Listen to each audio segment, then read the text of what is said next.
தமிழ் உறவுகளுக்கு வணக்கம். 50 ஆண்டு சிறை தண்டனை பெற்றார் என்ற தலைப்பில் இந்த காணொளியை காண்கிறோம்.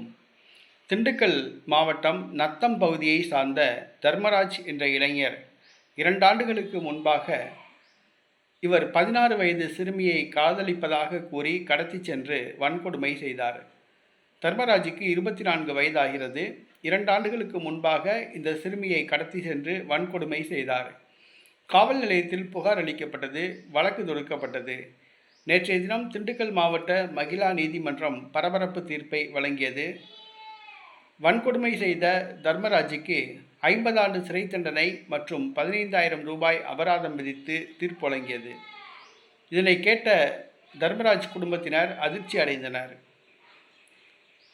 பாலியல் கொடுமைகளுக்கு 50 ஆண்டு சிறை தண்டனை வழங்கப்பட்டது இதுதான் முதல் முறை. பொதுவாக பாலியல் சீண்டல் குற்றங்களில் ஈடுபடுபவர்களுக்கு சிறை தண்டனையை விட மரண தண்டனை வழங்குவது மிகச்சிறந்தது.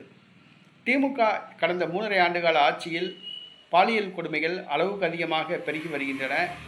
திமுக அரசின் மெத்தனமே இதற்கு காரணம். தமிழக அரசின் காவல்துறையின் மெத்தனமே இதற்கு காரணம்.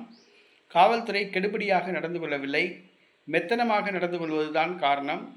திமுக ஆட்சியில் இந்த பாலியல் கொடுமைகள் அளவுக்கு அதிகமாக நடைபெறுகின்றன. திமுக அரசு ஒரு மெத்தனமாக செயல்படுகிறது. அதன் முதலமைச்சர் ஒரு செயல்படாத முதலமைச்சராக உள்ளார். ஆக தமிழகத்தில் பாலியல் குற்றங்கள் பெருகி வருகின்றன. இதை கட்டுப்படுத்த சம்பந்தப்பட்டவர்கள் நடவடிக்கை எடுக்க வேண்டும் என்று கேட்டுக்கொள்கிறோம். நேற்றைய தினம் 50 ஆண்டு கால சிறை தண்டனை பெற்றுள்ளார் தர்மராஜ்.